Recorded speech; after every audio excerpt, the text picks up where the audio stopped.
41 runners and 12 walkers from near and far gathered bright and early on Sunday morning to take on one of the most scenic and challenging races in the islands, the 2025 Cape Pembroke Half Marathon.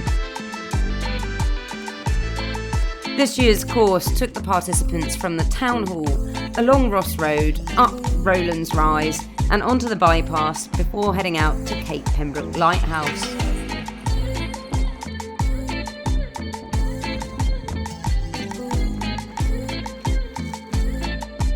Once there, competitors had to turn around and head back from the lighthouse on the old track, before rejoining the bypass, turning past the Seafarers Mission for the final stretch, and crossing the finish line at the Narrows.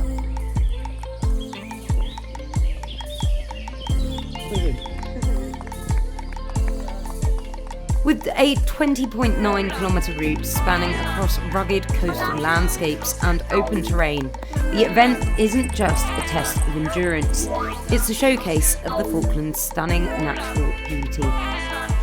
From seasoned athletes to first-time half-marathoners, this year's race saw an incredible turnout, with participants pushing themselves against the elements in true Falklands spirit.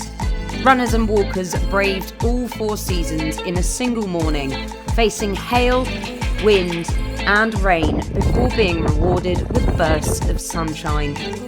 I guess I'm a bit used to the wind, and maybe the other people weren't used to the wind, so I was trying to save a little bit of energy for the part that I knew would be terrible.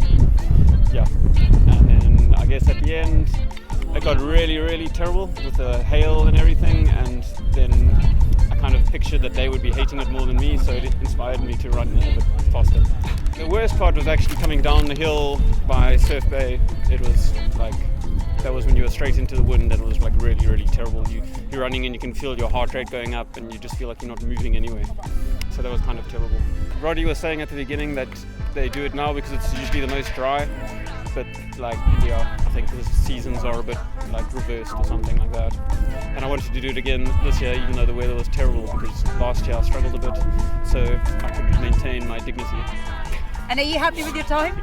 It's a slow time, but it's always going to be slow, like coming into the wind on the way back, so I'm happy, yeah. For some, it was about personal bests. For others, simply crossing the finish line was victory enough. But regardless of their time, every runner and walker overcame a true Falklands challenge. Congratulations, you've just won the Cape Pembroke Half Marathon. How did you find it? I loved it. Yeah, it was a fun race. It was tough at times. All right on the way out with the wind on our backs. A bit of rain coming across, but it was a fun second half.